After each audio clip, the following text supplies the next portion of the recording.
उम्मीद है आप सब अच्छे होंगे और पिछले कुछ हफ्तों में वीडियोस नहीं बनाने के लिए मैं बहुत माफ़ी चाहता हूँ क्योंकि मैं अपने पर्सनल कामों में बिज़ी था। कुछ इमिग्रेशन का काम था तो जिसके चक्कर में मैं थोड़ा टाइम नहीं दे पाया। So to long story short, I will be making continuous video from now. I hope कि यहाँ से मैं कंटिन्यू कर सकूँ हर दिन रेगुलर या फिर वीकली बेसिस पे मैं वीडियो बना सकूँ। सो आज हम यहाँ पे फिर से हाजिर है हमारे वीकली एनालिसिस को लेके। पिछले कुछ हफ्तों में वीडियोस ना बनाने का कारण ये भी रहा है कि मैं मार्केट को देख तो रहा था ऑन एंड ऑफ, लेकिन इसमें ये है कि कोई ज़्यादा मूवमेंट नहीं आ रही थी। मार्केट एक कंसोलिडेशन के रेंज पे आके बार-बार वहीं पे फँस रहा था। अभी थोड़ी देर में मैं आपको स्क्रीन पे ले जाके दिखाऊँगा। मैं जब कहता हूँ कि कंसोलिडेशन के रेंज में आके फँस रहा है तो इसका कहने का मतलब ये है कि अगर आप हिस्ट्री देखेंगे पुराने, जहाँ पे मार्केट ने कुछ महीनों पहले या फिर कुछ हफ्ते पहले जहाँ पे मार्केट ने टाइम स्पेंड किया, वहाँ पे आके मार्केट फिर से वहाँ पे कंसोलिडेशन कर रहा है। एक पर्टिकुलर एक रेंज के अंदर मार्केट अभी चला हुआ है। और मैं आपको ये भी दिखाऊँगा चार्ट एनालिसिस के तौर पे क्यों मार्केट इस पर्टिकुलर रेंज पे आके फँसा हुआ है और क्यों, क्योंकि इसमें बहुत सारे फैक्टर हैं। जब हम चार्ट एनालिसिस करते हैं, जैसे आप लोगों को पता होगा कि हम प्राइमरी हमारा फ़ोकस होता है कंपोनेंट्स के ऊपर। कंपोनेंट्स जो है basically the driving force which is moving the bank Nifty और Nifty, whatever it is. So Nifty के केस में हाँ, निफ्टी 50 कंपनीज़ है। टॉप 50 कंपनीज़ उसमें से बैंकिंग सेक्टर के जो हम 6-7 बैंक हम देखते हैं बैंक निफ्टी के लिए, वो भी बहुत बड़ा वहाँ पे रोल प्ले करते हैं। यानी कि ये अगर बैंकिंग सेक्टर अच्छे से अगर जिस भी डायरेक्शन में मूव हो रहा है, तो वैसा ही मूव हमें लगभग देखने को मिल सकता है निफ्टी में, और बैंक निफ्टी में तो पक्का ही वैसा ही मूव होता है। सो उसका बहुत बड़ा इम्पैक्ट होता है, आपको ये ध्यान में रखना पड़ेगा। सो आज आज के एनालिसिस की ये रीज़न है, क्योंकि आप पूछ सकते हो भाई पिछले हफ्ते नहीं बना रहे थे एनालिसिस की वीडियो, आप क्यों बना रहे हो? अभी बनाने का रीज़न ये है क्योंकि एक मार्केट एक सैचुरेशन लेवल पे पहुँच चुकी है। मैं दिखाऊँगा पर्टिकुलर कंपोनेंट्स, सारे कंपोनेंट्स को मैं इंडिविजुअली दिखाऊँगा तो आपको पता चलेगा कि अभी जो हमारा नेक्स्ट वीक जो स्टार्ट होगा ये मे बी नेक्स्ट वीक या फिर नेक्स्ट टू नेक्स्ट वीक, हमें नहीं पता है। उम्मीद तो करते हैं कि नेक्स्ट वीक ही शायद हमें कुछ मूवमेंट देखने को मिल सकता है कि मार्केट कोई भी डायरेक्शन में जाता था, क्योंकि निफ्टी देखेंगे, निफ्टी ऑलमोस्ट उसके ऑल टाइम हाई के पास पहुंच चुका है। Similarly there are 2-3 big banks, they are also at their saturation level, HDFC, ICICI, SBI, I think IndusInd को छोड़ दे तो हम लगभग बाकी सारे ही पहुंच चुके हैं। तो उसमें एक ये क्वेश्चन आता है कि भाई मार्केट यहाँ से ऊपर जाएगा नीचे जाएगा। हालांकि बैंक निफ्टी में अभी भी टाइम है, बैंक निफ्टी अभी अपने सिचुएशन लेवल पे नहीं पहुंचा है। बैंक निफ्टी एक पर्टिकुलर जो स्ट्रॉन्ग, इसको मैं बेस बोलूंगा, उसी बेस में फंसा हुआ है। पिछले कुछ महीनों में, पिछले जो हमने वीकली एनालिसिस की वीडियो बनाई थी उसमें भी ये जोन मैंने मेंशन किया था। तो ये बहुत इंपॉर्टेंट जोन है। मार्केट थोड़ा सा जाता है फिर उसी जोन में आके फंस जाता है, थोड़ा सा नीचे जाता है फिर उसी जोन में आके फंस जाता है। सो हम देखेंगे अभी, विदाउट वेस्टिंग एनी टाइम मैं आप सबको ले चलता हूँ मेरे कंप्यूटर स्क्रीन पे। तो हम इसको विजुअली देखते हैं कि अभी तक जो मैं आपको समझा रहा था मैं एग्जैक्टली क्या कहना चाहता हूँ। सो ये है हमारा बैंक निफ्टी, हम देख सकते हैं बैंक निफ्टी। ये है हमारा weekly chart window, right?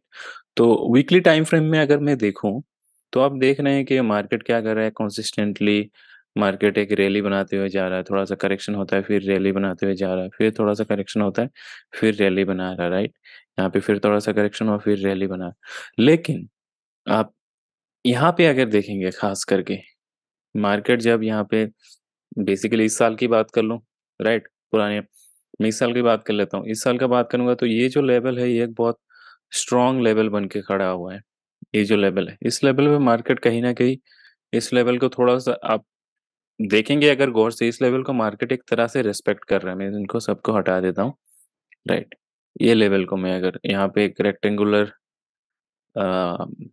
Range बनाऊं तो इस बॉक्स में देखेंगे इस लेवल को मार्केट अगर यहाँ से जब करेक्शन भी हो रहा है, यहाँ पे जाने के बाद मार्केट करेक्शन हुआ फिर यहाँ पे आके मार्केट जब ऊपर की तरफ मूव बना रहा है, यहाँ पे मार्केट ने टाइम स्पेंड किया, राइट? देख पा रहे हैं आप यहाँ पे ये लेवल, यहाँ पे आके फिर से टाइम स्पेंड किया। फिर ऊपर गया, फिर मार्केट यहाँ पे इस लेवल को टच किया, फिर ऊपर गया, फिर इस लेवल को टच किया। अभी फिर क्या कर रहा है मार्केट, वीकली चार्ट पे इसी लेवल के आसपास आके रुका हुआ है। अभी नेक्स्ट मूव क्या हो सकता है? अभी नेक्स्ट मूव ये हो सकता है, देखिए इसको अगर हम एक स्ट्रॉन्ग बेस माने तो मार्केट में मूव तभी आ सकता है दोस्तों जब मार्केट इस लेवल को ब्रेक करता है। ये जो लेवल है इसको ब्रेक करता है, यानी कि मोटे मोटे तौर पे 45,600 का लेवल मैं लेके चल सकता हूँ। 45,600 का लेवल जब इसको क्रॉस करेगा मार्केट, तब हमें मूवमेंट देखने को मिल सकता है अप साइड में, कि मे बी यहाँ पे अप साइड में मार्केट ऑल टाइम हाई को टच कर सकता है, या फिर एक नया हाई बना सकता है, एक नया ऑल टाइम हाई बना सकता है। या फिर अगर मार्केट का रुख वैसा रहा कि ऊपर नहीं जा रहा है मार्केट, तो फिर मार्केट फिर से इस लेवल को टच कर सकता है। कहीं ना कहीं, कहीं ना कहीं इस लेवल को मार्केट फिर से टच कर सकता है। ये जो लेवल है यहाँ पे, ये पर्टिकुलर एक जोन बना हुआ है, आप अगर आप देखेंगे इसी जोन के अंदर मार्केट आके फिर से एक टच करेगा। यहाँ पे आने के बाद पता चलेगा कि यहाँ पे बायर्स एक्टिव होते हैं। अगर बायर्स एक्टिव होंगे तो बेसिकली एक यहाँ से ट्रेंड लाइन हम ड्रॉ कर सकते हैं। इसको भी ड्रॉ करेंगे तो ये भी देखेंगे, ट्रेंड लाइन के नीचे आएगा तो मार्केट यहाँ तक आ सकता है। यहाँ तक जो अभी जो मैंने लेवल बताया कि वीकली चार्ट पे मार्केट यहाँ तक आ सकता है। यहाँ आने के बाद मे बी शायद यहीं पे बायर एक्टिव हो जाए। अभी जो इसलिए मैं बोल रहा था ना, जो नेक्स्ट वीक है, मे बी शायद बायर यही यही पे मार्केट आए और बायर एक्टिव होकर इसको ऊपर की तरफ ले जाए। हमें नहीं पता, we don't know, nobody knows basically. तो इसमें हमें ध्यान रखना पड़ेगा नेक्स्ट वीक के लिए कि इसको अगर एक हम ट्रेंड लाइन बना रहे हैं तो इस हमें ट्रेंड लाइन को देखना पड़ेगा कि ये ट्रेंड लाइन को फॉलो कहाँ तक कर रहा है। मेरे ख्याल से यहाँ तक 42,000 के आसपास आएगा तो मार्केट को बायर एक्टिव होना चाहिए, इन केस वो नीचे की तरफ मूवमेंट बना रहा है। अदरवाइज ऊपर की तरफ जैसे मैंने बता ही दिया 45,600 के ऊपर जाएगा तो हमें एक नया हाई देखने को मिल सकता है, या फिर जो हमारा प्रीवियस हाई रहा है उसको एक बार टच करने की मार्केट कोशिश करेगा, right. So let's go to the weekly chart. ये हमने देखा, हम अभी डेली चार्ट पे देखते हैं। डेली चार्ट में क्या है, डेली चार्ट में भी वही चीज की एक क्या कहते हैं, रिपीटेशन होगा बेसिकली ये। तो मैं आपको एक छोटा सा यहाँ पे रेंज बना के दिखाता हूँ।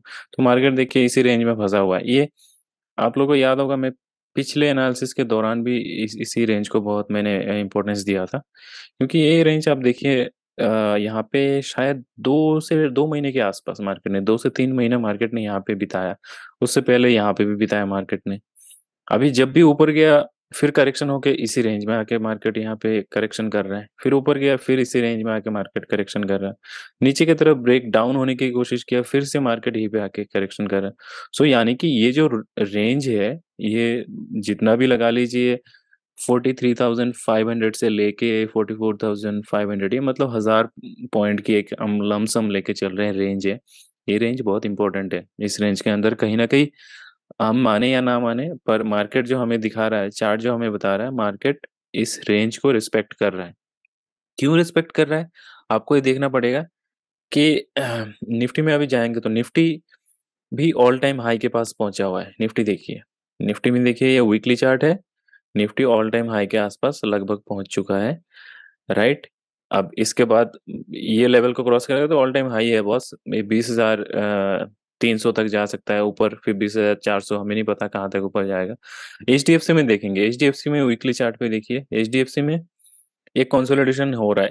एचडीएफसी में मूव कब आएगा, जब मार्केट यहाँ पे एक हमारे रेजिस्टेंस है, इस लेवल को जब क्रॉस करेगा, यानी कि 1580 के आसपास उसको जब लेवल को क्रॉस करेगा तब हमें देखने को मिल सकता है एक नया मूव के लिए। मे बी 1700 को क्रॉस कर सकता है, पर वो चीज़ पॉसिबल तभी होगी ताकि जो मार्केट के बाकी के कंपोनेंट्स भी उसको साथ दे। अगर आप देखेंगे डेली चार्ट में एचडीएफसी की हालत ज़्यादा कुछ खास नहीं है, क्योंकि पिछले कुछ हफ्तों से मैं अगर बोलूँ तो शायद गलत नहीं होगा, इस हफ्ते में यहाँ पे टाइम स्पेंड किया है, यहाँ पे फिर यहाँ पे, क्योंकि ये जो एक बेस बना हुआ है इसको ये फॉलो कर रहा है, पुराना जो बेस। सिमिलरली ये हमने जो निफ्टी में देखा था, तो बेसिकली ये 15,060 के ऊपर 1560 के ऊपर इस लेवल के ऊपर जाएगा एचडीएफसी, तभी हमें स्ट्रॉन्ग यहाँ पे बायर्स की एक्टिव होने की चांसेस है। अंटिल देन हमें बहुत प्रिकॉशनली ट्रेड करना पड़ेगा, क्योंकि आप सबको अगर पता होगा, सबसे बड़ा आज के डेट में वेटेज रखता है बैंक निफ्टी। पहले कुछ 25 या 24% के आसपास इसकी वेटेज थी।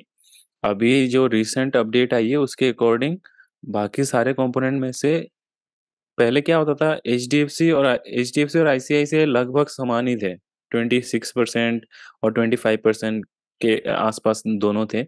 अभी ऐसा नहीं है। अभी बैंक निफ्टी ने क्या किया, अभी इम्पोर्टेंस दिया एचडीएफसी के, जो है उसमें वेटेज बढ़ा दिया गया है। और मेरे ख्याल से कुछ एक्सिस का भी कुछ वेटेज बढ़ाया गया। स्पेसिफिक नंबर तो मुझे अभी याद ही नहीं है, मैं लास्ट जब अपडेट पढ़ा था। मैं आपको चेक करके मैं भी अगली वीडियो में बता दूं, पर अभी है कि एचडीएफसी का वेटेज बहुत बढ़ाया गया अभी। ऐसा पहले ऐसा था कि अगर एचडीएफसी नीचे की तरफ मूव कर रहा है, राइट, मैं आपको दिखा दूं, एचडीएफसी मान लीजिए नीचे की तरफ मूव कर रहा है और आईसीआईसी ऊपर की तरफ जा रहा है, तो क्या होता था, एवरेज आउट हो जाता था। इसमें मूवमेंट नहीं आएगा अनटिल अनलेस बाकी के जो अदर बिग बैंक्स है वो अगर सपोर्ट नहीं कर रहे हैं, वो जिस तरफ सपोर्ट करेंगे मार्केट उधर जाएगा। आज के डेट में क्या है, आज के डेट में एचडीएफसी को वेटेज ज्यादा मिलने के कारण अगर एचडीएफसी अकेला एक तरफ जा रहा है, उसके साथ कोई छोटा मोटा बैंक हो गया, मान लीजिए इंडसइंड चला हुआ है, एसबीआई चला हुआ है, कोई भी एक सपोर्ट दे रहा है, भले आईसीआईसीआई उसके अगेंस्ट चला हुआ है, फिर भी हमें मूवमेंट देखने को मिल जाता है। आपने जरूर ये चीज नोटिस किया होगा। सो और लाइक हैविंग सेड दैट, कि हमें जो बड़ा मोमेंट तभी मिल सकता है जब हमें सारे कंपोनेंट साथ में दिखेंगे। देखिए यहाँ पे आईसीआईसीआई आईसीआईसीआई का भी स्टोरी सेम है। आईसीआईसीआई भी ऑल टाइम हाई के आसपास पहुंच चुका है, राइट, ऑल टाइम हाई के आसपास है। अभी है कंसोलिडेशन जोन में फंसा हुआ है। अभी हम देखेंगे इस कंसोलिडेशन जोन से मार्केट नेक्स्ट वीक क्या कर सकता है, क्या मूवमेंट बना सकता है। इसका एक्सिस का देखेंगे वीकली चार्ट, एक्सिस का भी देख लेते हैं। एक्सिस का तो आपको सबको पता ही होगा, आपने देखा ही होगा कि वीकली चार्ट और डेली चार्ट दोनों लगभग ऑल टाइम हाई के आसपास है। So same story with axis. SBI का भी सेम स्टोरी है, इसको हटा देता हूँ। देखिए एसबीआई का भी सेम स्टोरी है, राइट। कोटेक में थोड़ा सा अभी टाइम है। कोटेक अभी क्या कर रहा है, कंसोलिडेशन रेंज में है, ऑल टाइम हाई के आसपास तो नहीं है, पर ये जो रेंज है ये काफी स्ट्रॉन्ग रेंज है। इसमें देखिए 2021 में टाइम बिताया, 2022 में टाइम बिताया, 2023 में भी इसी में फंसा हुआ है। तो कहीं ना कहीं पिछले तीन तीन साल से कोटेक में एक तरह से कंसोलिडेशन चल रही है, अगर आप ध्यान से देखेंगे तो ये 2000 के लेवल जो है बस, उसके बाद एक may be next next year को ब्रेकआउट हो, नेक्स्ट ईयर को ब्रेकआउट हो। क्योंकि यहाँ पे बहुत सारे क्या हो रहे पोजीशन बन रहे हैं अभी, जो लोग लॉन्ग टर्म इन्वेस्टर है वो इस पर्टिकुलर स्टॉक को वो लेंगे। और क्योंकि बहुत लोगों का ये फिलोसफी, जब मार्केट डाउन आता है या फिर कंसोलिडेशन रेंज पे होता है तो उस टाइम पे बहुत लोग इन्वेस्ट करते हैं जो लॉन्ग टर्म इन्वेस्टर है, क्योंकि वो 6 महीने, 1 साल, 2 साल के जो भी मार्केट करेक्शन करता है उसको नेग्लेक्ट करते हैं, क्योंकि उनका गोल ही है लॉन्ग टर्म, वो दूर का देखते हैं 10 साल 15 साल में। सो मे बी यहाँ पे हमें एक नेक्स्ट ईयर बहुत बड़ा ब्रेकआउट देखने को मिल सकता है, क्योंकि मार्केट एक रेंज में फंसा हुआ है, कंसोलिडेशन कर रहा है पिछले 3 साल से। तो 3 साल का consolidation guys, which is definitely big thing. Same thing IndusInd का भी वही है, रेंज में है, पर ऑल टाइम हाई से काफी दूर है।